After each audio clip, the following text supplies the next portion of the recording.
football coach and use as not motivation, but use as principles, character building principles of who you are, what you want to represent, and what you're all about when you do get these, so few opportunities to play this game. And when you break it down to some of these guys that understand that, hey, you got 12, and some of you guys that are juniors and seniors, you got these 12 and you made 20, and it may be your last 12. It may be your last one. You don't know.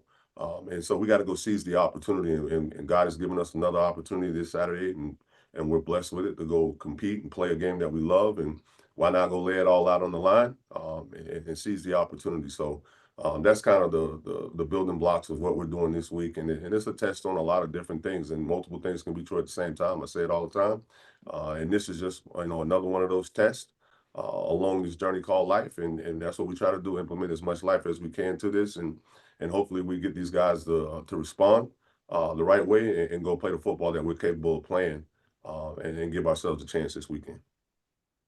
All right, Coach. Have a blessed week, and good luck on Saturday. Thanks, James. Appreciate it. All right. Thank you, James. Coach, your next question comes from Wayne Cartwright. Good morning to you, Wayne. Good morning to you, Lynn, and good morning to you, Coach Scott. Good morning. How you doing?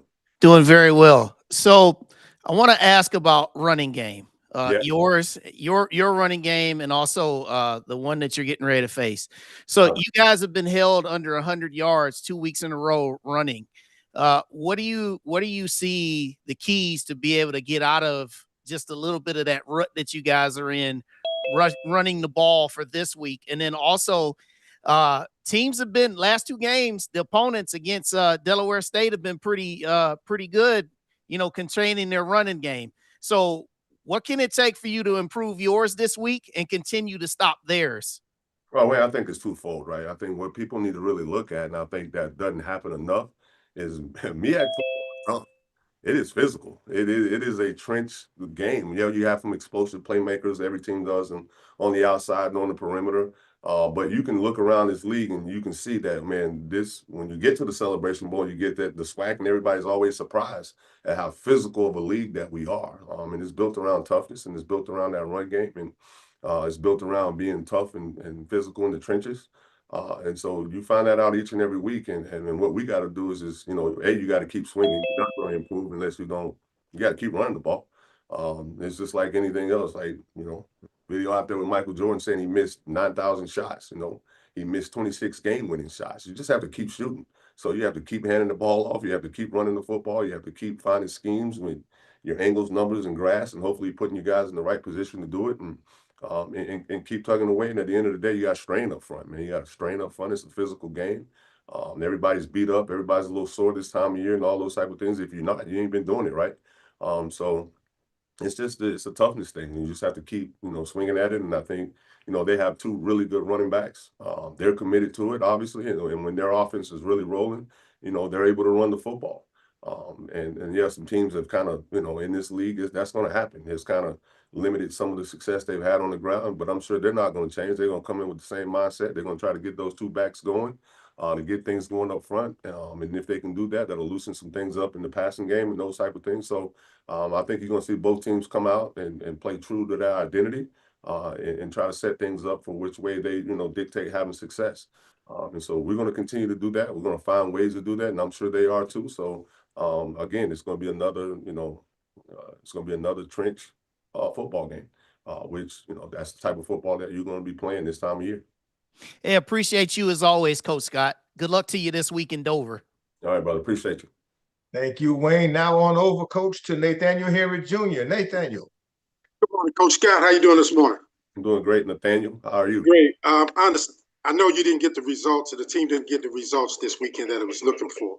Yeah. However, speak to the development and play of your younger players, such as Terrell Russell, Zuri Watson, just to name a few, Jaquan Smith. Speak to the development of those guys. Yeah, man. We talk about that often as a staff. We got so many guys, and based on our schedule and when we can get young men in the school here and get them rolling with us, our window of development previous to the season starting is really short. It's only about 5.5 weeks. So you're watching a lot of our young players, especially and particularly on the offensive side of the ball, develop and grow in meaningful times. So we're taking those lumps with some of the young and youth mistakes and those type of things, and they're learning on the run, and they're doing it with meaningful snaps and snaps that matter. So you may not be getting the results that you want, which is the instant results that we all live by and die by, and coaches, get moved on and players move on based on wins and losses. But we're actually, we're winning and growing and developing in a lot of ways. It's going to take time to do it. It takes time to do it here based on the formula that we have to do it. And you have to understand that as frustrating as it gets at times, and it is frustrating, don't get me wrong. There's also growth in it, and we'll be better for it here moving on in the future with those young guys. But the meaningful reps that they're getting right now, you can't replace, right? Football is cumulative. And having those young guys in there, you freeze the frame of us on the offense sometimes, and a third or half the guys that are in there in the lineup, we didn't get until late July to start building around and doing those things and adding the pieces to this puzzle and to this roster. So obviously excited about the future, kind of disappointed in where we are now, obviously, and frustrated with it. But however, we're going to take the good with the bad. You're not always given the results that you necessarily want. But the only way to get where you really want to be truly at some point is to keep swinging and keep trying and keep working. And that's most times the crux of the matter, is the attempts that you take at becoming what you want to be. So we'll keep growing. Those guys will keep getting better, and we'll keep developing, and hopefully it'll be enough this week to get it done. Thank you, Coach. Good luck this weekend. Appreciate it. Thank you. Great information on program development, Coach. On now to Chris Stevens from HBCU Sports. Chris, how you doing? Good, Lynn. Good morning. Good morning, Coach Guy. How you doing? Good morning. How you doing? Pretty good.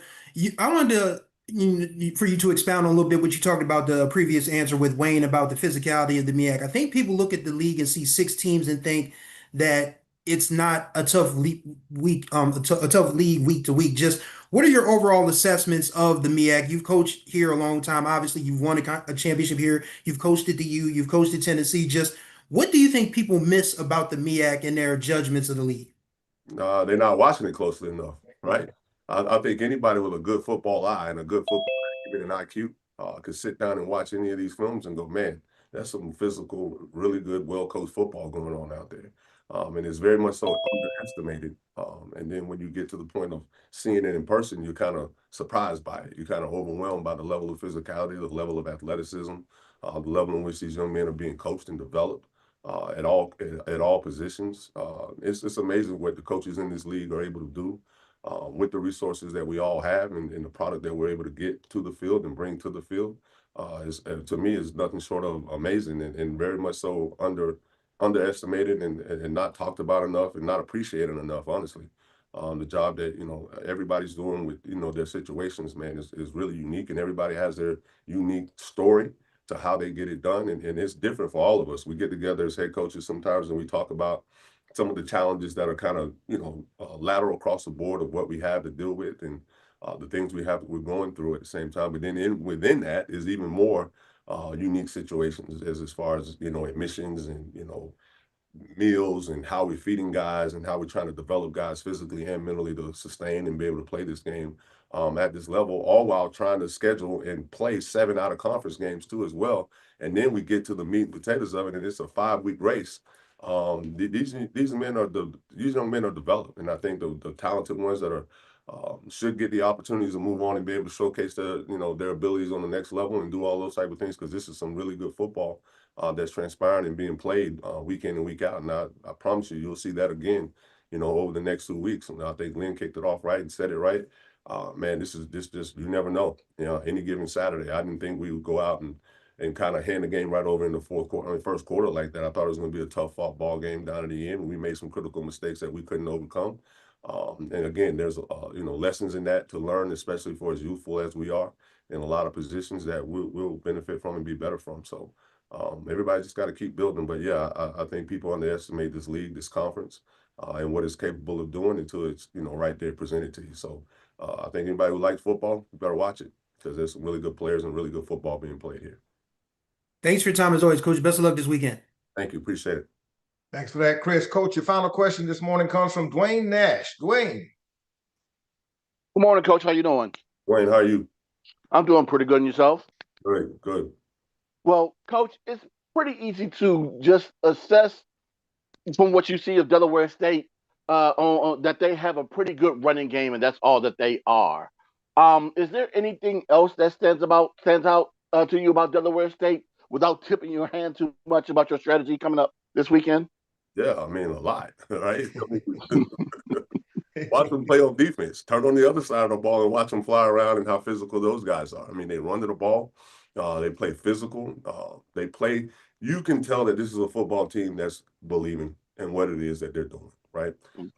They're drinking the Kool-Aid. They're showing that, yeah, they've won by a lot, and they found ways to win in tight ball games when it came down to one possession. So these guys are very much so bought in. They're believing in what Coach Jackson is bringing to them and what their staff is doing with them, and got them truly believing and humming and playing really good football. I think in all three phases too, the kicking game, offensively and defensively. I think their running game is kind of overshadowed because a lot of people get caught up in stats and those type of things, and sometimes the numbers lead the way for what they think they present just as a football team as in whole. And I think that's far from, the truth. You turn on the tape and watch football, man. These guys fly around. They're physical. They play well in all three phases. They're well coached in all three phases. They do what they do, and they do it really, really well. And that's kudos to Coach Jack and the staff and the job that they've done there in a short period of time with the product that they were able to put together. And so, I take nothing away from, them and what they're doing. Don't overshadow the run game and what the rest of they're doing with their football team. This is a really good team that is playing good football right now. Thanks so much, Coach. Good luck this week in Dover. All right, Coach, before we let you go, the good doctor just slid in. Dr. J. Kenyatta Cavill is here for the question for you. Man. Thank you. Kenyatta Cavill. Dr. Cavill's inside the HBCU Sports Lab. Thank you, Coach Scott, for giving me a little bit more of your time sliding in here. Wanted to ask you. Go ahead. Is that some purple? Is that purple you got on right there? Yeah, it's purple. It's purple. It's back in the closet. Back in the closet. Yeah, look good. Look good. Yeah, I had another Coach Jackson over there at Prairie View mentioned that. I don't know what y'all get so excited about this purple for. But that's for another discussion. But I think I understand. Something's telling me I understand. Congratulations to you on that. But I wanted to ask you about the belief. Yeah. And understanding uniqueness in sport. Obviously, we see it outside of that scope too. From your experience, can you provide a little more detail of how important is that something you can coach, or is that a uniqueness when you just get a group of young men or women in other sports, obviously, that come together and somehow it kindles? Have you been able to figure out what that looks like? I imagine not, because you would use it all the time. But when you see it come, what are some elements of it that you've seen maybe that you can tie to it? I think it really comes down to trusting and believing in how you train yourself, right? Just like it's trained, just like, the behavior that you want to see from if you have a pet and you train that behavior, right? If you, you're working within a relationship and you learn each other, that's training, right? You're growing together and you're doing those type of things. I think there's nothing that we can do, about the time, right? The time is different for us when you put people together, because that type of trust and type of belief takes time, right? You have to, especially with the group of young people that we deal with today, that's just so instantly gratified, right? They want what they want it now. They want, hot lemon pepper wings with honey on the side, and they can push the button and order it and it'll be at the doorstep in 15 minutes. That's the kind of world, that we live in now. So getting them to truly draw it back into believing process and how process is built is a tough time. It was a tough thing, and then that takes time, and they're results oriented, right? So in that, when they do have buy-in, they want to see results. And so whatever way measurably that you can try to help them see some of the results that, that are coming from the buy-in and the true belief in it, obviously you get a chance to sway them. And I think that's what you see the momentum of with Del State going on right now. They bought in. It was something new. It was something refreshing. It was something recharged. They all bought in. They got results, so they kept working. The same type of thing. I think at the end of our Morgan State game, that's what I talked about with our team. We had went through these things with guys not understanding the game within the ebb and flows, right? The things but you keep believing, you keep fighting, you keep trusting, you keep believing. Good things usually happen. And, I took the end of that game to make that an example of what it means to truly believe and buy in. And you hope that will begin to have the result to get young people to still buy into process and go right back to the building blocks of it each and every day, each and every week. But that takes time in a world that's not around them, built that way for them, right? Everything else is kind of like right at their fingertips all the time, whatever they want, how they want it, when they want it. But in the game of football, and true to the life, it doesn't happen that way all the time. And you have to be willing to endure process and buy in and trust and believe in what it is that you've been training yourself to do and be.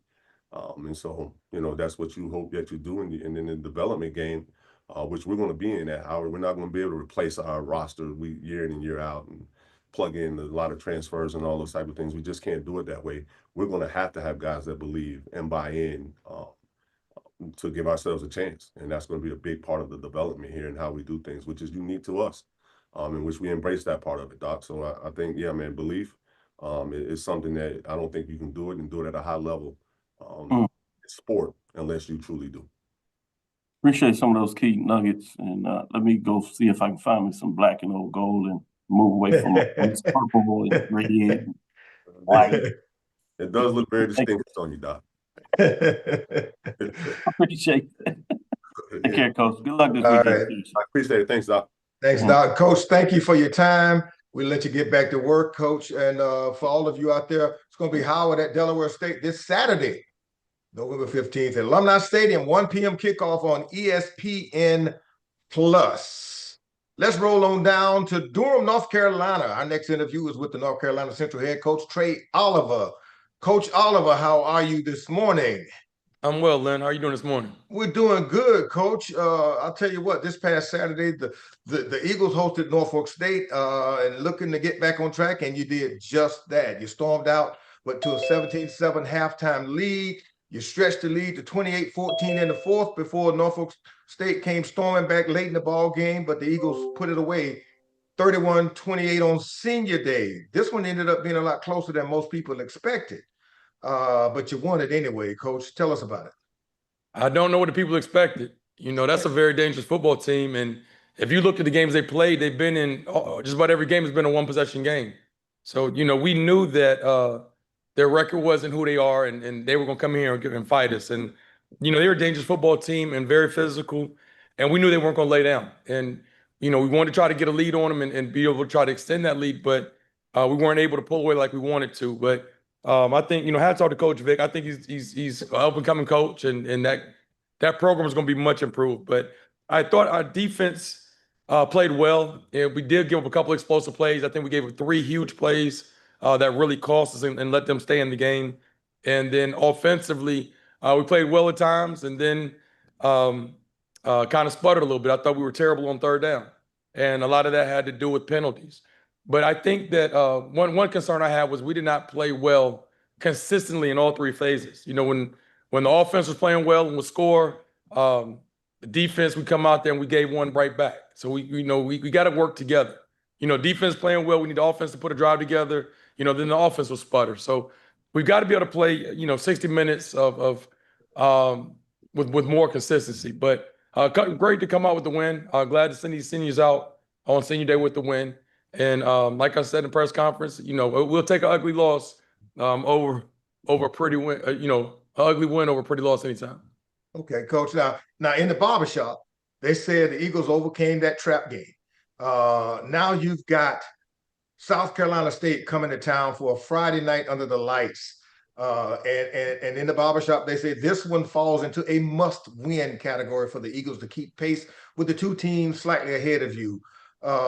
Is that true? And then let's break down this matchup in Durham. Yeah, this is gonna be a good one, man. And it always is when we play South Carolina State. That's a storied program, and obviously a very, very well coached football team. Coach Barry and his staff doing an unbelievable job there, and very talented football team. So it's gonna come down to technique and fundamentals, and not doing things to put yourself in bad situations, such as penalties and turnovers. So they're a talented football team. They're gonna make plays, but we have to make them work for it. We have to limit the explosive plays and play with great eye discipline. Coach Barry and I go way back, and he has a good feel about what I like to do defensively, and I got a pretty good feel about what he likes to do offensively.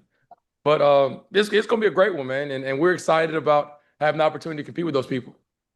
And the whole country will get a chance to see it, Coach. Let's go now to the media for their questions. We're going to start with Wayne Cartwright. Wayne, you got it. Thanks, Lynn. Hey, Coach Oliver, how are you today? I'm well. How are you doing, Wayne? Doing well, and congrats on the win. So, must-win game, short week. Can you talk about the advantages, if there are any, and some of the disadvantages that could come from playing on a short week? Well, I mean, we're on the same schedule. Both of us played Saturday, and we, both of us have a short week, so I don't think it's an advantage or disadvantage for either one of us. You got to hurry up and try to put a game plan together and make some adjustments and be able to get reps behind it. So obviously, we have to make some adjustments and be able to offensively and defensively come up with a game plan. But at the same time, you don't want to try to do too much. So we'll come with a plan and something our guys understand and make it simple for them so they can play fast. All right, Coach. Well, last year on Halloween night, that was an awesome game to watch. We're looking forward to seeing the sequel this Friday. Good luck to you guys. It was an awesome game for everybody to watch, Wayne. I'm glad you enjoyed it, though. Good luck, Coach. Yep, thanks. All right, next one comes from James Hill. Coach, James Hill is on. Hey, Coach, how are you? I'm well, James. How you doing today? I'm good. I'm good. This is a rivalry MEAC football fans and people around the country understand. Talk a little bit about your earliest memories and playing in this rivalry. And then also over the last 10 times, it's 5-5. And what you see going into this Friday night, some of the keys. Hey, James, you're not going to make every one of my games a rivalry game now. Like, a couple weeks ago was Howard, then it was the people in Greensboro. So every game is not going to be a rivalry. But I think both programs have a lot of respect for each other, and there've been a lot of really good games, and they've got a very, very rich tradition. And I love to compete. I love to compete. I love to play against the best. And this is the best football team in the conference off of winning it last year, and then obviously they have a very good coaching staff, and that's what it's all about, competing. And we're excited, and it's going to be a great game, and it's going to be one of those physical, old school MEAC type games. Thank you, Coach. Have another blessed week. Yep, thank you. All right, Chris Stevens, you're up. Thanks, Lynn. Good morning, Coach. Good morning. How you doing? Pretty good. I asked Coach Scott this question a few minutes ago, and I'll just rephrase it for you. And you've been this league's probably most staunchest advocate for as far as the competitive nature of the football in the league. Just what do you think about the MEAC so far this year? Obviously, it's been anybody's ball game right up until this point, and you guys have a chance to jump right back in it this Friday night. Just what do you think people miss when they have these preconceived notions or these ridiculous observations about the MEAC? I want to know who those people are. I would love to know who those people are, because we play out of conference, and we've had plenty of success out of conference. So whatever conference is chirping or saying something about the MEAC, I'd love to put my record against, that conference. But we play really good football, and it's well-coached teams in this conference. There are competitive teams in this conference, and it's a lot of parity. If you look at the ranking or the record of the teams in this conference, Norfolk State's not where they want to be, but they've given everybody a game. And, we were in a dogfight with the rest of these guys. So there's a lot of parity. It's not, a lot of difference between the top team and the lower level team in this conference. And you better come to play every week, or, you can take an L. But, we played out of non-conference games, and we've had success, whether it be the CAA or Big South or the SWAC, whatever the case may be. But, tough conference, and hopefully things go right. We'll be able to get an opportunity to play in the playoffs. Thanks for your time as always, Coach. Best of luck this weekend. Yep, thank you. Thanks, Chris. Dwayne Nash, you're next. Good morning, Coach. How you doing? I'm well. How you doing this morning? I'm doing all right. And Coach, you know who that other conference is, but I don't want to start nothing this morning. What conference is it? If we're gonna talk, let's do it, man. I could be upstairs game planning. Let's go. Well, it's I'm not gonna say it's primarily the SWAC, but the SWAC fans have a lot to say about what's going on in the MEAC and how competitive the conference is. We played 2 SWAC teams this year. Well, we know how that ended, but again, I don't want to I don't want to do that today, Coach. We'll do All that right. and sit there for another time. But I do Okay. have to ask you about this, Coach. You know, you've been here in the conference for some time now. You've built up a record there within the conference, overall record there within the MEAC, 21-7, and you're 20-3 against the bulk of the conference, but you're 1-4 against South Carolina State. And I've asked you this before when Buddy P was there. I got to ask again. Is it something about South Carolina State that they have your number? And I know you're going to say that they're well coached. Is there another answer that you have in terms of how this matchup has been so one-sided since you've been there in North Carolina Central, and how you're looking to turn it around? Look over the last 20 years. I mean, they're a story program. They've been good. They've had a really good team. And they've beaten a lot of people over the past 20 years. So that's what good programs do. And, you know, unfortunately, they've like you said, they've had our number. And, you know, it's been some really close games, been some battles and really good games. But, you know, I take my hat off to them. They well coached, got really good football players. And, you know, we got to try to find a way this weekend to come out on top. And that's something that doesn't just sit with you as a coach, because, well, I know the answer to this, but I just want to hear your answer. I just want to hear your answer to this. I know that them having your number isn't something that necessarily sits with you, is it? Of course not. You know, we play the game to win, and it's about championships. And, you know, you say that whatever my record is over the past however many years, but unfortunately, you know, I need some. I would like to win some more championships. That's what it's all about.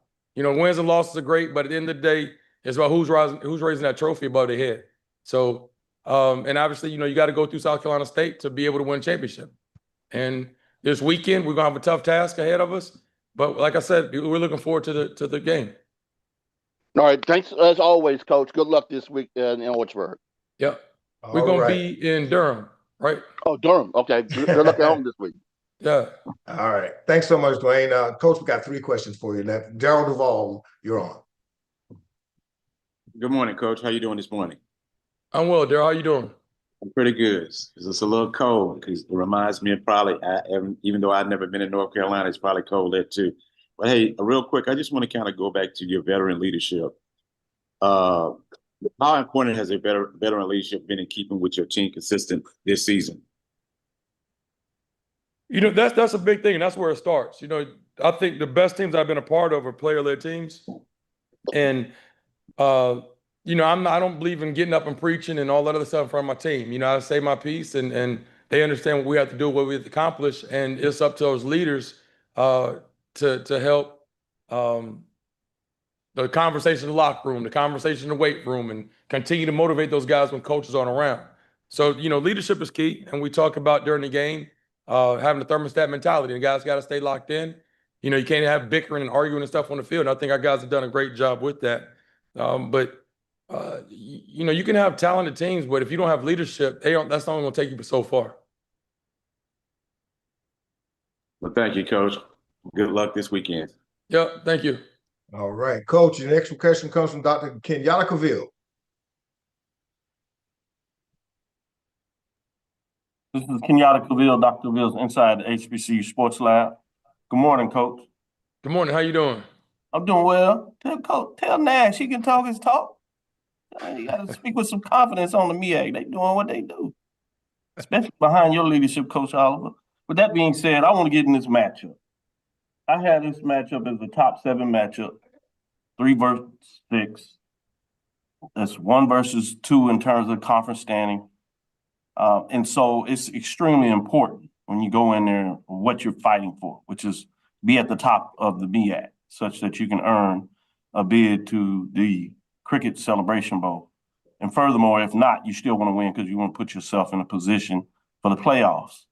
So with all that out there, you know the players, you watch the film, you talk to your players. It's not a lot of additional motivation. This rivalry goes back for a while now. It's border in terms of the state, recruiting is involved. But at the end of the day, does this just become another game, another matchup? Do you go about it the same because of the players I already know? in terms of your tactician, or is there additional motivation in terms of how you go about this week of practice, particularly with this game being at home? I will say that I have my flight booked. I'm scheduled to try to get in there so I can see with my eyes instead of just from the television perspective. Hopefully they won't lock me out of the office here so I can get down that way. Well, yes. I think that the preparation, nothing changed with that. And our guys know what's at stake. And, our guys, we respect, South Carolina State. They're a good football team. But, obviously, the later it goes in the season, the better you must play. Obviously, the more is at stake. But, when we play these type games and you play teams that I think they're very competitive and there's mutual respect, I don't think is as much chirping and all that stuff because of the level of focus. And also it comes with a level of respect. And a lot of times when you get those teams that are chirping and doing all the extra stuff, it's just a little disparity there. But what's at stake, and I don't think that the guys understand. They know what's going on. We're not going to put any more added pressure on them or anything like that. Our practice time, practice tempo, everything will be the exact same. This late in the year, we will cut back on a little bit of good on good physical practices, things like that of that nature. But they got to be locked in. And the later it gets in the season, the better we have to play. And we still have not played anywhere close to our best brand of football yet. And we got to put all three phases together this weekend. And, I challenged the guys yesterday, and I thought we had a good practice yesterday. And today we got to go out there and stack days. But I'm not going to put any added pressure on them. They know what's going on, and they know who's coming in here. And we have to play at a very high level. Thank you, Coach. Good luck this week, and certainly look forward to the matchup. Look forward to seeing you. Okay, Coach. Thank you, Doc. Coach, two final questions. One from Brandon King, followed by Ray Rogers in that order. Brandon. Good morning, Coach. How you doing? I'm well, Brandon. How are you? I'm doing well. Brandon King with Inside the HBCU Sports Lab and SneakerShopTalk.com. Wanted to ask you about your quarterback position. We know what Davius did in his time there, but obviously you've got your quarterback in there now that is getting it done in his own way as well.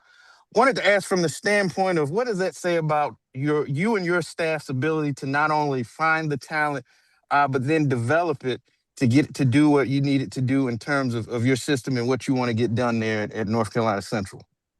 And that's what it's all about for me, is about developing talent, guys that fit our program, fit our culture. And from there, it's about development. And from our strength and conditioning standpoint, and then obviously our coaches and our coordinators. And Coach Leone, our quarterback coach, offensive coordinator, has done a phenomenal job. Not to take anything away from him, but Davius and or Walker Harris were not highly recruited coming out of high school. But we thought they had the skill set and that they could shine in our offense. And we bring them in, and both of those guys developed. And, they are tremendous players for us. But I can't say enough about my coaching staff and what type of job we've done in developing players, not just at the quarterback position, but across the board. And, I got a great staff, man. Like I always say, I get way too much credit. I do media and deal with alumni and administration. I don't do a whole lot of coaching. But my staff is unbelievable, and all of our success is due to them. All right. Well, thanks, Coach, for that insight, and good luck this week. Yep, thanks. All right, Coach Ray Rogers will wrap things up with a final question. Ray. All right. Good morning, Len. Good morning, everyone, and good morning, Coach. Just a simple question. I don't know if you updated the status of Chris Mosley, but I just wanted to hear if he was playing this coming week and how that's going to obviously impact your offense going against this mean front four for South Carolina State. Yeah, still day by day. I met with the team doctors yesterday, and he's progressing pretty well. But he will not play if he's not capable of protecting himself, defend himself, and I think that I'm not going to put him in a situation where he could further his injury. So it'll be a game day decision, and we'll see. He ran around a little bit yesterday, but I'll get with our sports medicine staff and our team doctors and see what he's looking like later on in the week. We would love to have him back, but if not, I'm very comfortable with A.J. Rogers and Maggio and the rest of our running backs. Appreciate it, Coach. Good luck. Yep, thank you. Yes, sir. All right, Coach, thanks for your time this morning. We know you got to get back upstairs to finish your game planning. For all those of you out there, it's going to be North Carolina Central home hosting the South Carolina State Bulldogs Friday, 5 p.m. kickoff at O'Kelly Riddick Stadium in Durham on ESPN2. Let's roll on down over to Dover, Delaware now to talk with the head football coach of the Red Hot Delaware State Hornets, Coach Deshaun Jackson. Coach Jackson, how are you today? Man, I'm good. How you doing? Doing good, Coach. Doing good. Boy, in Baltimore, the Hornets won prime time on Friday night and busted open a 69-yard TD in the first possession. And after that, Morgan State's defense did a great job of kind of clamping down on the big plays. And in the end, though, the Hornets escaped with a 14-12 win after the Bears missed a last-minute field goal attempt. Take us through that football game, Coach. Yeah, it was a tough fought physically. Mentally, it was a little stressful as well, too. We couldn't really get anything going on offense. Kind of just struggled. I think they presented a great, challenge for us up front. Injuries haunted us as well, too. We have some guys missing up front as well. But, just over and all, we won. We came out here with a win. And, those type of games are good for our team. We can't go. I feel like I told my team we can't go into every game just thinking we're going to blow people out and, just have our way all the time. So it's good to get in games where it's well contested, and it just shows the character of our team. However you got to win, it doesn't matter if it's 1 point, if it's 30 points, a win is a win. So just appreciative about the opportunity to play a tough game like that in a hostile environment.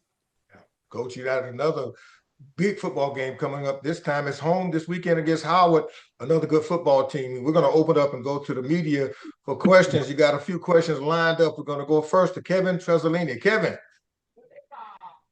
Good morning, Deshaun. Just wanted to ask you how you feel about the defense's improvement of late. There was so much attention focused on your offense the first part of the season and everything you guys were doing there. What has the defense done specifically recently to get better and help put you guys in a position to perhaps win the MEAC? Yes, sir. Good morning to you as well, too. I just think it's been a challenge. We presented our defense with, about midway through. We felt like we was in a lot of games, because of our offense. And, I challenged my defense, if they can step up to the challenge and, take on stopping teams and, just really not allowing teams to do whatever they want. I think, this week showed that we can go out there as far as the defense and stop. And a lot of people questioned our defense and if they can make stops or, it would be if we stop the run, we'll give up 400 in pass, right? If we stop the pass, we'll give up 200 plus in the run game. So, for me, honestly, being in this position, man, I challenge my guys, man. And it's just great to be able to see them, respond to that challenge. And, they're doing a good job right now. I just told the team in the team meeting yesterday, we start off on fire on offense. And as lately we've been struggling on offense and vice versa.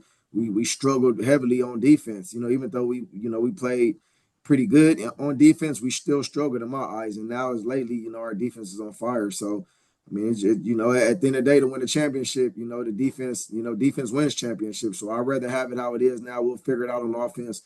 We'll always be in a position to, win the game. That's how I coach here. That's how our coaching staff is coaching. And our players are just up for the challenge as well, too. So, it can't be no better time for our defense to be playing how we need to play right now going into the stretch. Thanks, Coach. Appreciate it. Yes, sir. All right. James Hill. Hey, Coach, I hope you and everyone on campus are well. How's it going, sir? I'm good, James, man. Good morning yourself. Yes, sir. Talk a little bit about going forward, your latest opportunity. You'll see Howard, some of the keys that you look forward to, and just a great opportunity for another time to try to win one at home. Yeah, like I expressed in the past previous weeks, man, we feel like every game is going to be tough. We understand that. I think people are not really understanding. Delaware State struggled in the MEAC over the past years, right? So a lot of these schools, already have our number. They're not looking at our record saying, oh, this team. Obviously, there's some respect there, but if we just gonna go off the past history, a lot of these teams had a lot of success versus us. So we're going into games where, we're new, but these teams been the bully to us, right? So with the new era and the new challenges we face, right? I'm asking my guys to rise to the occasion. Let's be different. Let's not continue to be the guys that's getting beat up, right? So we're Rose, and it's great because a lot of these teams that have been playing each other, they've been playing like I just heard, Trey Oliver say he's been, playing, Coach Barry for the past however many years, right? They're familiar with each other. A lot of these schools that we're playing with our new coaching staff and myself, we're not really familiar with them. We don't know.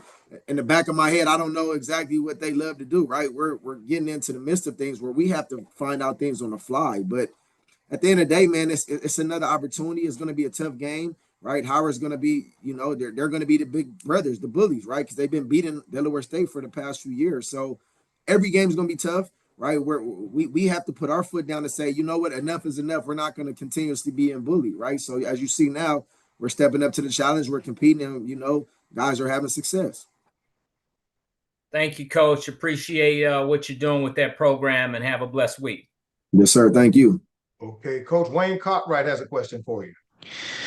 Hey, Coach Jackson. Good to talk to you again this week, and congrats on another win. Yes, sir. Thank you, Wayne. So what I just wanted to just ask you this week is, these last 2 weeks, the last two teams that you played, they've loaded up to stop the run. Mm-hmm. And that's required you guys to be a little bit more multiple in your offense, to be able to find different ways to get your playmakers the ball. So as you head into this game against Howard, how important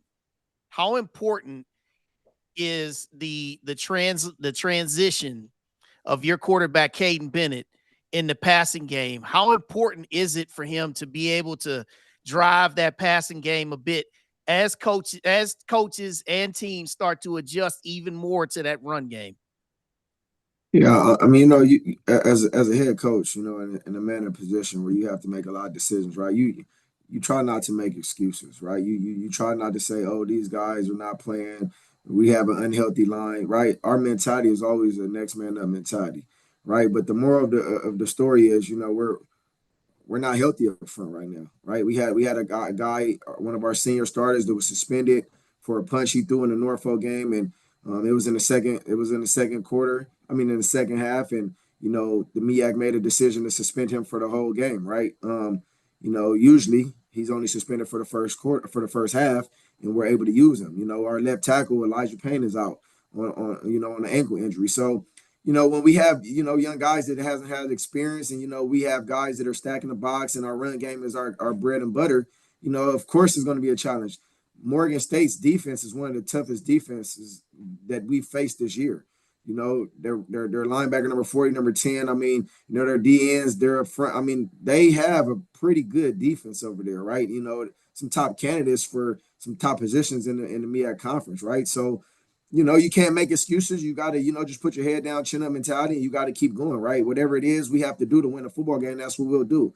And the same with Caden Bennett. He hasn't been healthy within the past few weeks as well, too. So, as a quarterback, I mean, as a head coach and an offensive coordinator, and Coach Nemo Washington, we have to put the best players out there to win a football game. Whoever gives us the best chance to win, we'll put out there. But, we have to be smart as well, too. We can't have one player or, somebody that, isn't right hurt our team, right? So we're just doing a daily job and just managing and trying to figure out the best players to go out there and play and give us a chance to win. And that's really the moral of the conversation.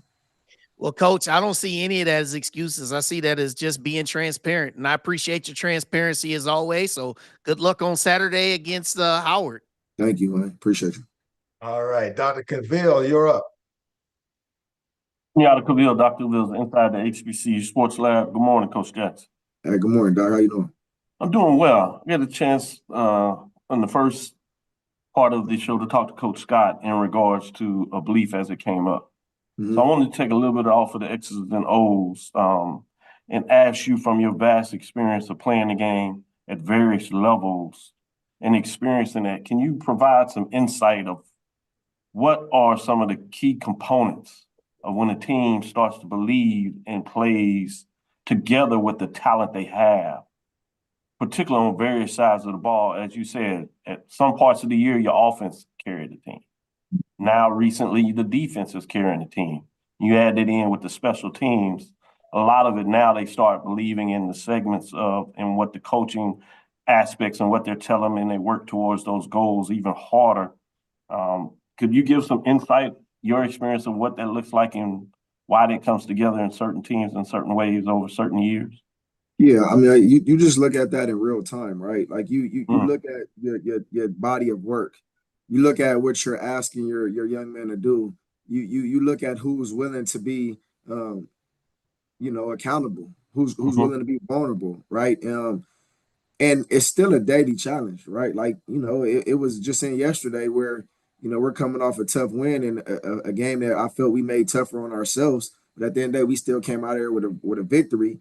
And you come to meetings on Sunday and guys are late to meetings, right? Guys are oversleeping. I mean, it's a daily challenge with these young men. And for us, I just asked my team a few weeks ago, man, we got 4 weeks left at this, man. We can write our own destiny, right? Mm. We're 3-0 in the MEAC. Obviously, it doesn't mean anything because we still got 2 games left. And if we don't handle our business in these next 2 games left, all that hard work we've done could just go to disaster, right? So I just want you guys to understand it's a daily grind with these young men. I mean, this new era is different. I think I heard Coach Scott say it. I mean, some of these guys are in a click instance, they want the success. They want to go on Instagram and post, oh, we're 3-0 or we're 7-3. But it's like we got to get back to the daily basics of what made us 7-3, what made us 3-0, and Mhm. in my life and the coaches that I respect, you have to have a short-term memory in this game, man, because if you don't, right, you'll be blinded by the lights and you'll get misconstrued because this is a game of longevity, of consistency, right? How I was able to make it 15 years in the NFL, I wasn't the biggest, I didn't have all the glimpse and glamorous, people believing in me, right? I had to be consistent day in and day out. And this is the same thing I'm preaching to my team, man. We get an opportunity to do something special, man. You have to kind of forget the pats on the backs and the success. Because if you're not prepared and ready for the challenge this upcoming week, and you're living in the moment of us just winning that game on Friday, I mean, you can easily go down and lose a game. So you just got to make sure guys are present. You have to make sure guys are willing to be feet on land at every given moment. Your feet has to be present. I mean, your mental has to be present on where you at. You can't be here at the practice field worrying about what's going on back home. So it's just a daily challenge, man. And guys are just accepting the challenge and they're doing a great job of it. Appreciate that insight and in-depth view of that. Appreciate you, Coach Jackson. Good luck this week. Thank you, Doc. Mhm. Okay, Chris Stevens. Thanks, Lee. Good morning, Coach. Hey, good morning, Chris. Obviously, you just mentioned it that you don't want your guys to get the big heads. I mean, this is obviously the first time Delaware State's had a winning season in, a decade or more. Just Mhm. how important is it, for these guys to kind of block that out? Because I know you're getting a lot of, love for, lifting this program up, but just how important has it been for you as a the coaching staff to get these guys to see, okay, as you said, you still got 2 games left before the ultimate goal. Just do you think about what you've been able to do with this program so far? Has it just been, the next day forward, just one day at a time? I think in all hindsight, man, the reality is it's a small percentage of guys on this team that have success in their college careers. Like, if we're going to be honest here, it may be 10 or 15%. It may be even less than that, right? So, you're transitioning over to where, you have young men that's been losers. That's the moral of the conversation, right?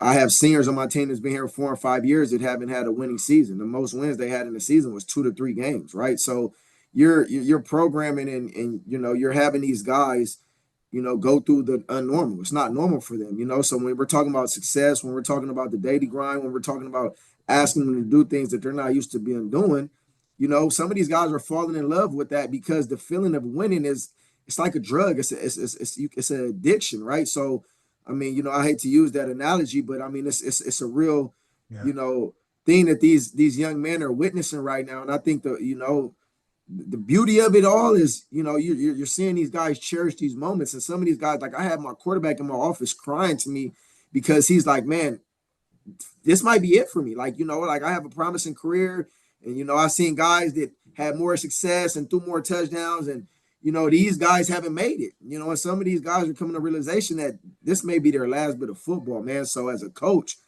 you just try to make sure that they're present in this time because, man, this time may not come again in your life.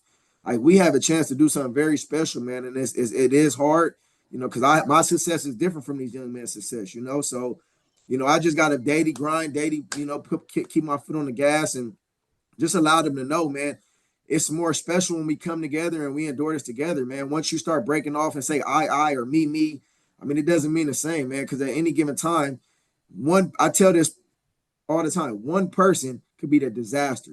You know, you got 10 men moving one way and then one goes the other way. That one person could, end it all. So, just challenging these guys to be day in and day out and just be feet on land and feet mentality right here where we're at in this present. All right, Coach, thanks for your time as always. Best of luck this weekend. Yes, sir. Thank you. All right. Daryl Duvall, your time. Good morning, Coach. How you doing this morning? What up, D? I'm good, bro. Hey, I just want to kind of, that game was, I mean, it was a hard-fought game, man. Yes, sir. And, score was kind of low. So basically, what the question is, who do you look up to on that field of your players that really made a difference in that game? Because, I mean, it was almost at the end where, and somebody just made it, there was a play made. So, yeah. Honestly, I would love to say one in particular person, but I think the defense alone, man, throughout that game, they made it tough on that young man, Hunt.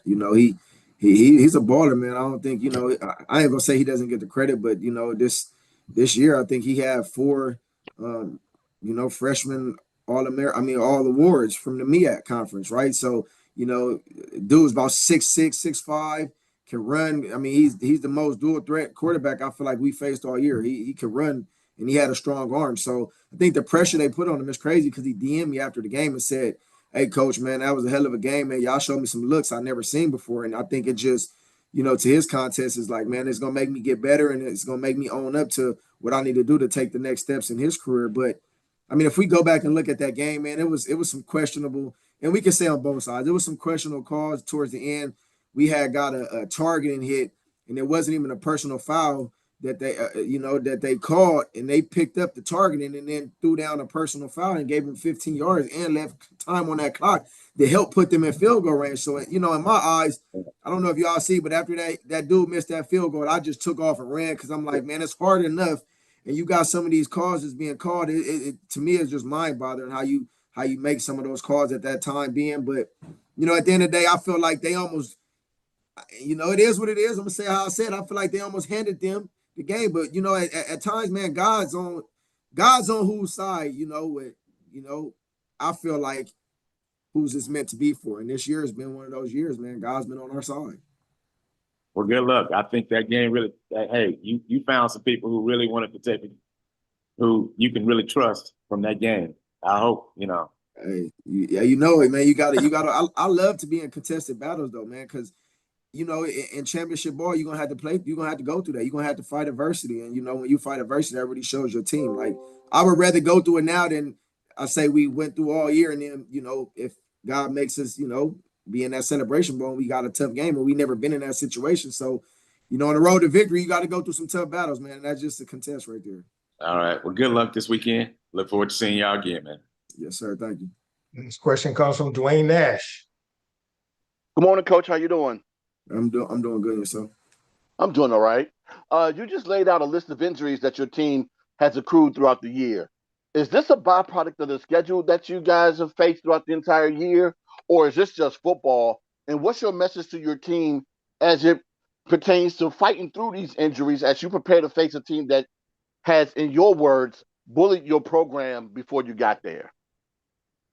I mean, let's just call it what we call it. I mean, you said we don't got nothing else but a running game. So, I just think in all reality, we play football here. However it works, I mean, injuries are what they are, right? If we don't have a healthy offensive line that we haven't had all season, are we gonna make an excuse for us not to be able to run the ball? We still got to go win a football game. And last time I checked, we 7-3 and 3-0 in conference. So we're not gonna get too caught up in what we can do and what we a one trick pony. At the end of the day, it works for us, and we're going to continue to do it. Hey, if you believe that you can stop us, right? And however we got to win, we're going to win. All right. Coach, okay. I don't want you to think that those are my words, that you guys are only a run team. I mean, you said it. I know I said it. I'm just relaying messages that fans say to me. Don't run from it now. You said what you said, so I'm gonna just continue to prove you wrong. I'm gonna continue to prove you wrong. All right. All right. Thanks, Coach. Good luck this week. Next question comes from Andre Lamar. Andre. Good morning, Coach. Hey, what's going on? Good, good. Coach, you've been here just under a year, and the cultural impact that you've been having in Delaware is just obviously undeniable.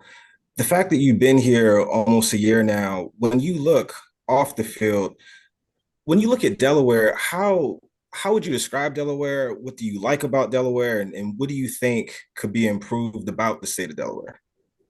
Oh man, well, Delaware, man, honestly, it's crazy because you know, I was here one time before when I was playing for the Eagles, and I came down to the air base, the military base, and you know, I ain't gonna say I didn't know it existed because I knew it was a state in the first state, but I wasn't really familiar with Delaware. When I heard Delaware State, I was like, man, where is Delaware State? So, I mean, it's you know, when I've been here, man, and my time being here, man, it's been nothing but open arms.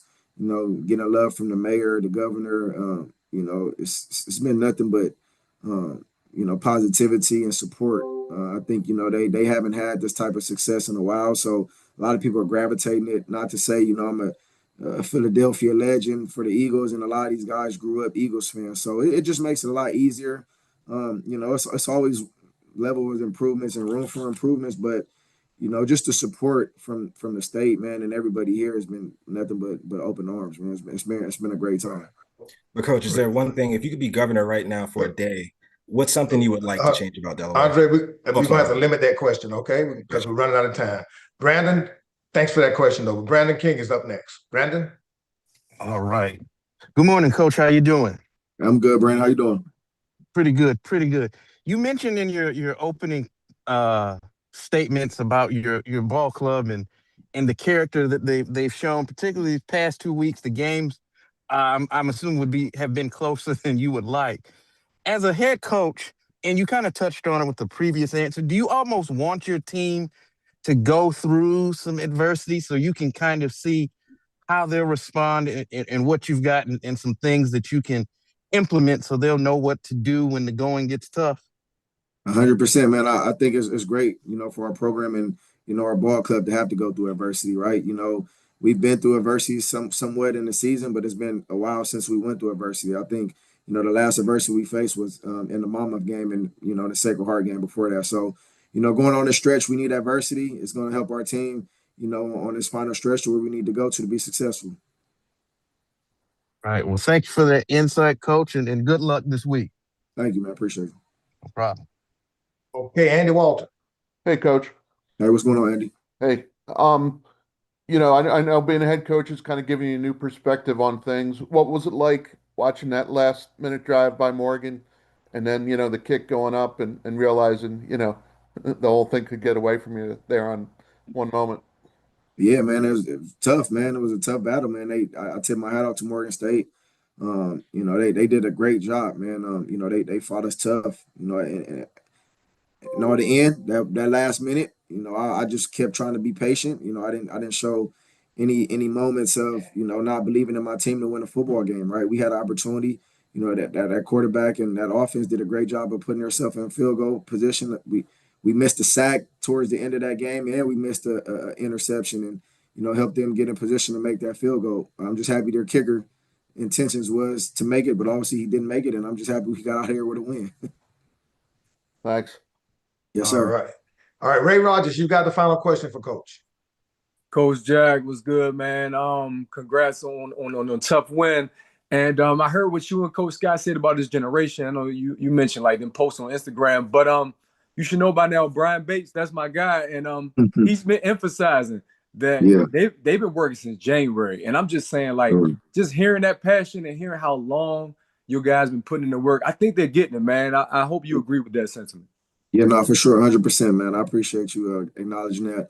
You know, these guys was willing to take on, you know, the challenge that we put in front of them, and you know, as a lady, it's been showing, man. So, you know, continuously we got to, you know, put everything beside us, and you know, we just got to keep putting our head down and just keep working, so you know, we can have the long-term success, right? So, you know, Brian Bates is doing a hell of a job. He's been playing lights out football as well too in the linebacker position. So, you know, we just need more guys to emerge and keep playing how they're playing.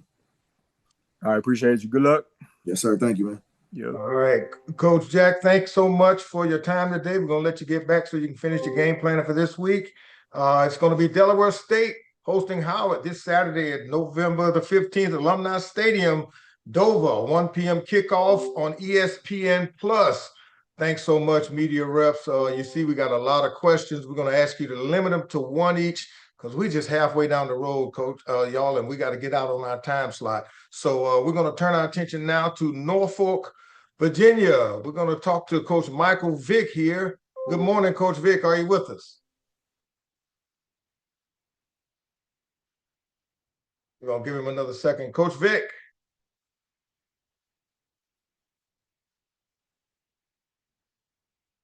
Okay, if we'll give him some time to join us. Let's see if we can come back to Coach Vick. Let's turn our attention to Orangeburg. I see Coach Berry is logged on. Can you join us now, Coach Berry?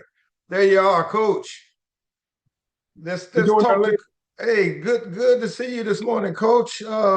You know, the Bulldogs jumped out to a commanding lead over Howard, exploding for 21 first quarter points and 28-3 at the half.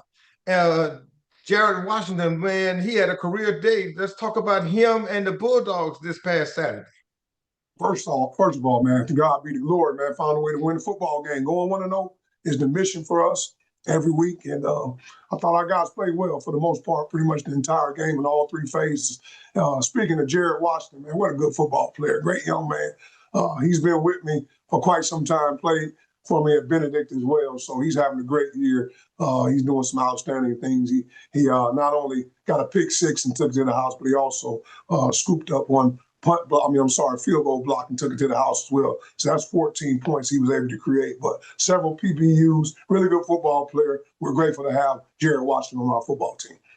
Well, Coach, I tell you what, that sets up a big one this coming Friday night. I mean, you're 3-0 and you got to go into Durham and do some serious business there.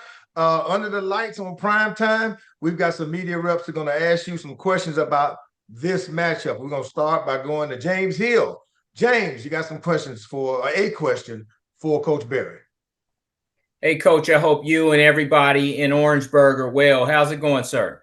Mr. Hill, all is well here in the Burg. Awesome.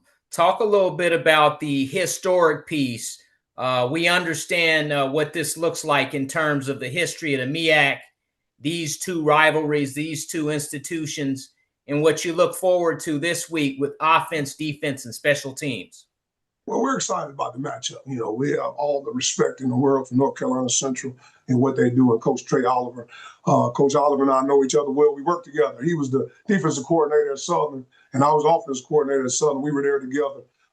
So we spent a lot of time together. So all in all, we're very familiar with one another. So like I said, it'll be a fun football game. We're excited about it. Our young men are excited to go compete. And, you know, we know what's at stake. So, you know, our mission doesn't change. We are who we are. You know, just fall in love with the process of going 1-0 every day. And how do we get to Friday? By winning the day. And that's what we do. And we started off by outstanding practice on yesterday. Guys are locked in, they're focused, they're flying around, and they know what it's all about at the end of the day. So we have to go and play our best game against a really, really good football team, man. I'll tell you what, Coach Oliver got those guys flying around on all three phases. So we have nothing but respect for them and their staff and their program. But all in all, I got to get the Bulldogs ready to go. And trust and believe me, the Bulldogs be ready to compete for 60 minutes as we go up to Durham this upcoming Friday. All right, Coach. Have a great week. Appreciate you. Thank you. Have a great. Take care. Okay, Coach, next question comes from Chris Stevens from HBCU Sports. Thanks, Lynn. Good morning, Coach. How's it going? Mr. Stevens, how you doing today, sir? Pretty good. It feels like this team, what Morgan State was able to do in that fourth quarter, really got you guys' attention going into Howard this previous week. Was there anything that you tried to do differently in preparation for Howard this week, or was it just business as usual?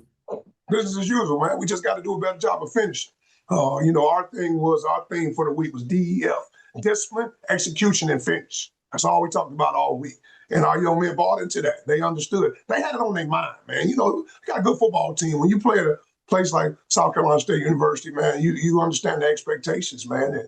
And they had it on their mind for 60 minutes this past week. And I was grateful to see us, you know, get the fruits of our labor and come away with a victory.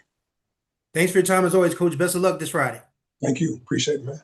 Up next is Dwayne Nash, Coach. Good morning, Coach. How you doing?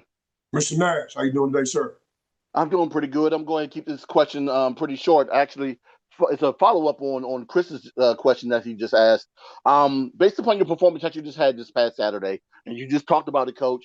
Would you say that your team, who we've been talking about all year, has been revamped? Do you think that they've fully taken shape, and do you believe that they're playing what you like to just call DEF football as you prepare for a very tough Central team up in Durham? They're locked in. We know it takes time. When you have a whole new team, literally, guys, I'll try to, pretty much tell you all year, we had a completely new team, and it takes time to gel. And we're gelling at the right time. Guys playing some good football, all three phases, man, and they're believing. That's half the battle. You gotta win between the ears, man. It's all about mindset. And our young men, they understand how to when you get to Saturdays, which are great, or Fridays, in this case, this week, man, you got to win the day. And you got to fall in love with the process, man. And we're a process-oriented program here. And I think we're playing really good ball at the right time. And that's what it's all about. You want to be playing good football in November so you can get an opportunity to go play in December. All right. Thanks, Coach. Good luck in Durham this week. Thank you. Appreciate it. Mm-hmm. Okay, Coach Ray Rogers from Urban Sports Scene has a question for you. Hey, good morning, Coach Barry. Good morning, Mr. Rogers. You doing all right today? I'm doing all right, man. It looks like you are as well. Of course, coming off the win. Just want to ask, though, preparing for this big game, Chauncey Spikes, he's been one of the best receivers in the country. 5 touchdowns and nearly 300 yards in the past 2 weeks. What's the plan to slow him down this coming Friday? Hey, man, he's a guy. He's a guy. Nothing but respect for what he's doing, man. They do some good things offensively. And Chauncey Spikes is really getting after it. So we'll have our hands full. I'm sure our defensive staff will have a plan to be able to contain the young man. You probably won't be able to stop him because he's a really good football player, but you got to be able to contain him at the end of the day. But, we're pretty familiar with what they do offensively, and they're familiar with what we do. So it'll be fun, man. You guys make sure you cut the TV on or come get you a seat down there in Durham. So it should be a fun one to watch. Appreciate that. Good luck, Coach. Thank you. Appreciate it, man. Okay, Coach, let's see. We got a question coming in now from Dr. J. Kenyatta inside the HBCU Sports Lab. Thank you, Mr. Lynn Thompson, for the introduction. Coach Barry, good morning. How are you? Dr. Cavill, it's always good to see you. Yes, I'm scheduled to get in town. Hopefully they don't change my plans in terms of the office here. But I got to see this matchup. I have it as 3 versus 6.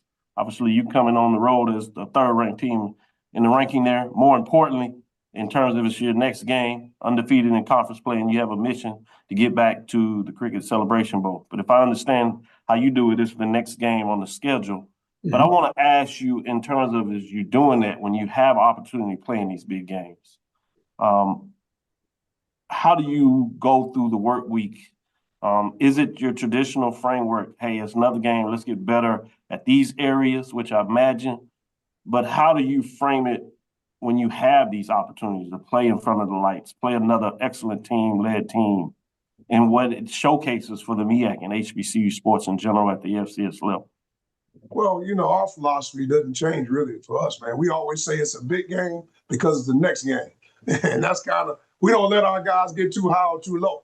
They understand the mission. And in the mission, you got to go out and execute.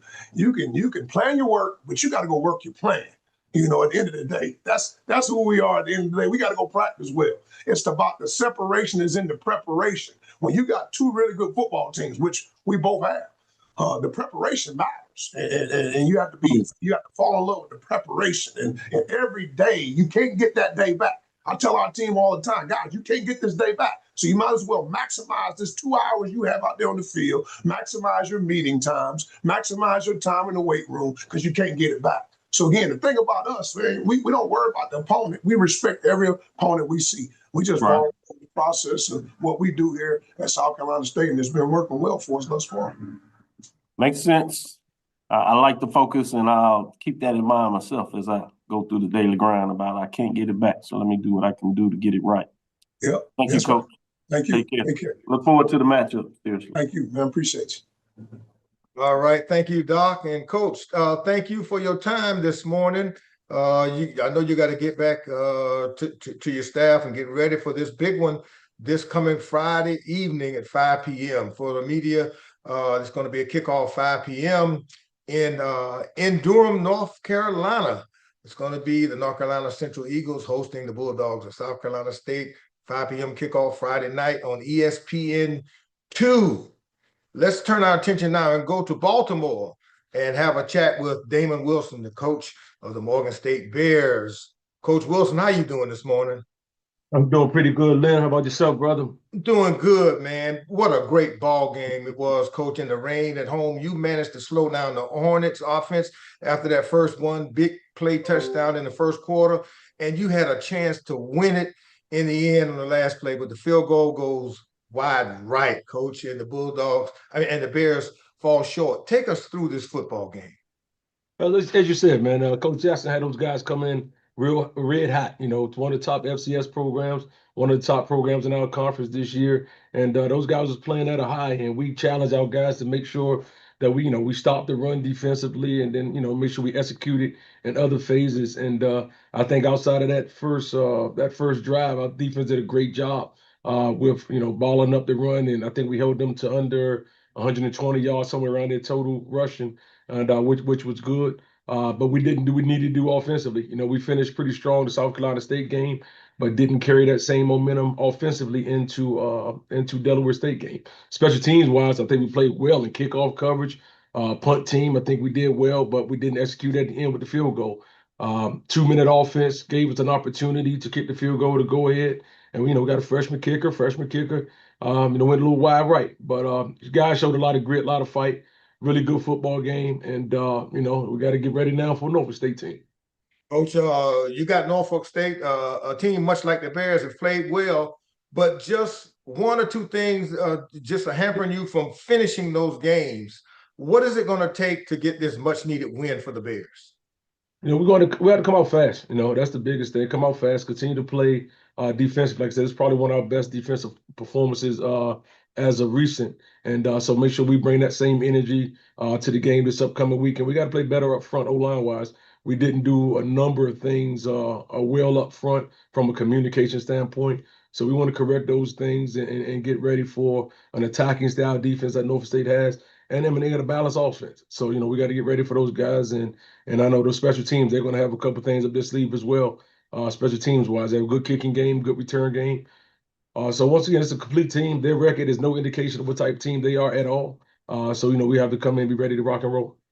Okay, Coach, let's go now to the media for some questions. Kicking it off for you will be Dr. J. Kenyatta Cavill. Doc. Thank you. Kenyatta Cavill, Dr. Wills, inside the HBCU Sports Lab. Good morning, Coach Wilson. Good morning, Doc. How you doing, brother? Doing well. Obviously a tough game. You talked about that. So move forward in terms of this next opportunity. How do you continue to work with your players as well as your coaches, for that matter, and the young ladies that are working around the program to continue to build things and talk about the things that you're getting right and improve on the things that you're getting wrong? You see it in terms of the competitiveness of the games that you're playing against top teams, not quite getting in the wins. But what do you do in terms of those components to keep building on folks that may think differently? Just keep working. I mean, that's the biggest thing. Just keep grinding, keep working. And those guys showed up yesterday to work, showed up to work hard yesterday, went to the weight room, got in the film room and talked about the corrections that need to be made from Friday night's game. We gave those guys Saturday off, so they came in yesterday ready to work, and they did a good job with that. So we just continue to keep grinding, continue to keep working. There's no shortcut to the process at all, and we understand that. I understand that. Kind of been here kind of before, but you're talking about a team that's lost, 5 games at the last play of the game and or by last score, and that, that's tough. That's tough. It's a game, it's record that could easily be flipped, but it's not. And it's not for one reason or another. But at the end of the day, we have to continue to work and hold true to the process. I like the hoodie there. Keep in mind that. That's good. I appreciate it. You take care and have a good one, Coach. Look forward to the match. Doc. All right, let's go to James Hill. Hey, Coach, I hope you and everyone in Baltimore are well. How's it going, sir? Going well, James. Trying to find a way to get this taste out your mouth, but everything's going well. I feel you. Talk a little bit about the running game, continuing to establish that, what Randall has been able to do, and with Jason and even Raymond as he scrambles. But talk a little bit about your running game with the Bears. I was glad to see we able to get some things done on the ground. You know, Jason's been hampered majority of the season. Randall's a freshman back that's come in and done a great job for us. And you know, Ray, Ray, like I told you guys a couple weeks ago, Ray was #4 in the quarterback room, and through the injury, Ray ended up moving up to #1. And each week, you continue to see the young man progress and get better. And he's definitely a dual threat guy. You know, we missed some throws down the field Friday, but he also gave us an opportunity with his legs because we didn't do a really good job protecting him up front on Friday. So he gave us a chance to make some plays, and he's a good guy that's going to continue to get better. All right, Coach. Have another blessed week. Yes, sir. Thank you. Thanks for that, James. Let's go up with who was that? Dwayne Nash. Was that Dwayne? Yes. Thanks, Lynn. Okay. How you doing this morning, Coach? I'm doing good, Dwayne. How about yourself? I'm doing pretty good. Now I want to go back to a statement you just said a little bit earlier. We talked about Norfolk State being 1-9, and that their play isn't indicative of what their record is. Can you talk about a couple of the players on Norfolk State that stand out to you that you think you may need to focus on this weekend? I mean, you know, the quarterback play, man. That kid was really getting after it in passing game. I know he's dealing with some things now, but you know, kid Otto was he's a leader. You know, he's a leader. We've seen him before. He's a guy that kind of makes the engine go, if you will. And defensively, they have guys up front that's really getting after it. They have some receivers that can stretch the field vertically. So it's going to be a challenging game for us. Those guys have some playmakers over there, and they've shown they're going to fight. They're going to compete. They're not going to give up. And the coaching staff has done a good job getting the ball in the playmakers' hands. So we got to eliminate the explosive plays with their guys that can, you know, can change the field. And then, like I say, up front, man, their front four gets after it pretty good. So I mean, it's not a one-person or two-person show. I think they have a group of young men that are really playing well and can pose problems for you. All right, thanks, Coach. Good luck this weekend. Yes, sir. Thank you. Okay, we just got a couple more for you, Coach Wilson. Ray Rogers has one for you. Ray. Hey, good morning, Coach Wilson. And I was a little concerned about the morale of your team. I mean, based on what you just said, a lot of last-second losses, heartbreaking losses. But after that kick, you know, at that game when the kick it missed, I seen your guys put their arm around Alex like immediately, man. I just spoke to the character of your team and just showing that these guys are resilient. So what did you think about that? I don't know if you saw that display, but just talk about your team and how they, you know, continue to cope with the tough losses. Ray, I'm glad you were here to see that. And yes, I did see it. I'm not surprised at all, man. It's something we talk about. It's something that we live.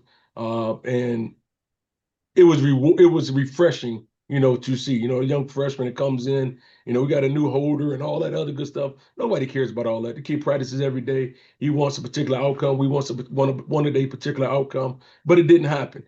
And, you know, the initial response was, oh, dag. And then the next response was, let's go uplift my teammate. And that's what it's all about. You know, that's what it's all about. I called Alex later that night, probably about 12 o'clock midnight, by the time when I got home, got situated and talked to him as well. And he was in good spirits, came out yesterday, got some work in. So it was just good to see, man. And that's what it's all about. You know, at the end of the day, things, you know, you're going to win some, you're going to lose some, but it's how you respond to those different situations.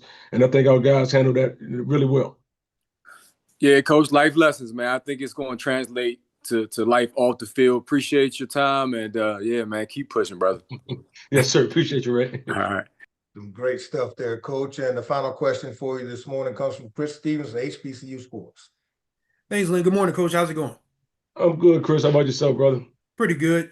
Just what do you do in these last two games in terms of evaluation? Obviously, you still want to win ball games, but you're probably going to be looking at who's going to be here next year, who may not be here next year, what kind of positions you need to fill. Like, as a coach and as a coaching staff, what goes into your evaluation process, you know, as you come down the home stretch here?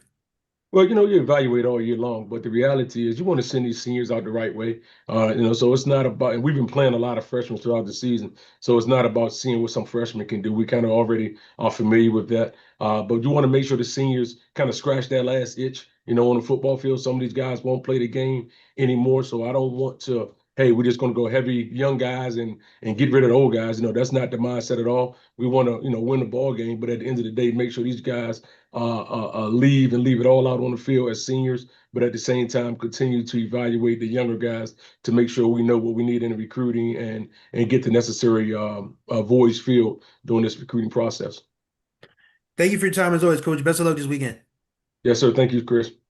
Coach Wilson, thank you for joining us today. We know you got work to do, so we're going to let you step out and get back to game planning for Norfolk State. Everybody is going to be Morgan State at Norfolk State this coming Saturday the 15th. Dick Price Stadium on the campus of Norfolk State University, a 12 p.m. kickoff on ESPN Plus. And for those of you, we do want to make this announcement. Due to unforeseen circumstances, Coach Vic will not be able to join us today. Please contact the Sports Information Office at Norfolk State University to schedule an opportunity to speak with him. And we certainly apologize for any inconvenience for those joining the call this morning who had the intentions of speaking with him. They'll take care of setting up the opportunity to talk with him on campus. Well, for those of you who were with us today, what a week it was across the MEAC. I mean, the energy, the excitement, you could feel it from the start to the finish this past week. And here we go now. The final 2 weeks of the regular season are virtually upon us. And the race for the MEAC championship and that coveted berth in the Cricket Celebration Bowl is still wide open. I mean, this weekend could be the turning point, though, as all eyes will be on Durham, North Carolina, Friday night under the lights. And then on Saturday afternoon, we'll shift our spotlight to Dover, where our top 3 teams, y'all, will be taking the field in games that could decide everything.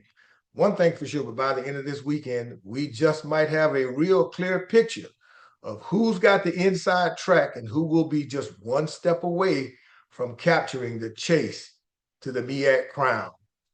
Well, that's it for this week at our great MEAC Video Football Coaches Conference, presented by our great partners at Wells Fargo. Before we end the conference, we'd like to thank all of those who assisted and participated in today's video conference.